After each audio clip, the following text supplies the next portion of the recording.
Kalau Nabi Muhammad SAW tidak pernah lakukan maulid, kenapa Anda lakukan? Apa maunya gitu loh.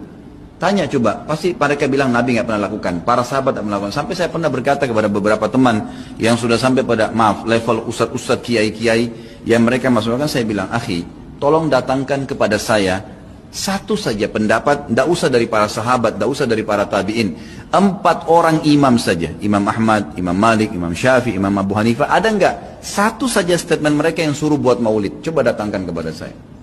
Tidak pernah ada, satu pun tidak ada statement mereka. Dan itu muncul justru setelah mereka meninggal. Imam Abu Hanifah meninggal tahun 150 Hijriah, Imam Malik meninggal 179 Hijriah, Imam Syafi'i meninggal 204, Imam Ahmad meninggal 240 Hijriah. Itu munculnya maulid di tahun pas Imam Ahmad terakhir tuh, 10 tahun sebelum meninggal, 230 Hijriah oleh orang-orang Syiah yang ada di Mesir. Itu mereka lakukan. Karena mereka mau mencontohi ya, yang dilakukan oleh orang-orang Nasrani merayakan hari lahirnya Nabi Isa alaihissalam. Banyak orang bilang ini kan cuma untuk syiar. Syiar akhi, sampaikan sejarah Nabi Muhammad SAW. Sampaikan majelis ilmu, bukan dengan membuat-buat yang Nabi kita tidak lakukan, gitu kan? Saya sarankan, jadikanlah Nabi Muhammad SAW betul-betul sebagai kiai Anda. Kalau mau kerjakan sesuatu, tanya, Nabi Muhammad SAW kerjain nggak? Kalau enggak, cukup. Kita nggak lebih pintar dari Nabi SAW, teman-teman. Dan boleh diutus untuk dicontohi. Yang diperintahkan saja sudah padat, sudah banyak. Untuk apa buat-buat lagi? Udah banyak gitu kan? Dan anehnya teman-teman yang buat acara maulid ini, subhanallah, banyak sunnah Nabi yang ditinggalin. Banyak, melimpah sunnah Nabi gak dikerjakan.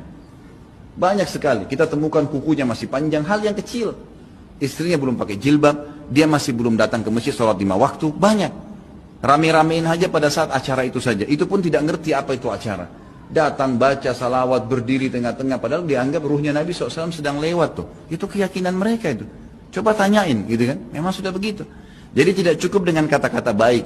Mohon maaf, saya katakan ini dengan teman-teman yang melakukan perbuatan-perbuatan yang Nabi SAW tidak perintahkan. Anda sama saja sedang mengatakan, maaf Rasulullah, saya lebih ngerti daripada Anda. Nabi SAW tidak perintahin kita kerjain, jadi kita lebih ngerti dong dari Nabi. Gitu kan?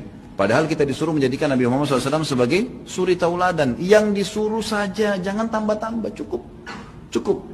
Dan yang tidak dicontohkan sama, jangan juga dilakukan. Karena Nabi SAW bukan orang yang tidak tahu, orang yang tahu. Semua dipandu kan? Berarti di sini masuk dalam mengerjakan apa yang diperintahkan, meninggalkan apa yang dilarang dan yang tidak dicontohkan. Karena di sini dilarang itu bisa Nabi SAW larang atau Nabi SAW sengaja tidak lakukan untuk menunjukkan kalau itu tidak boleh.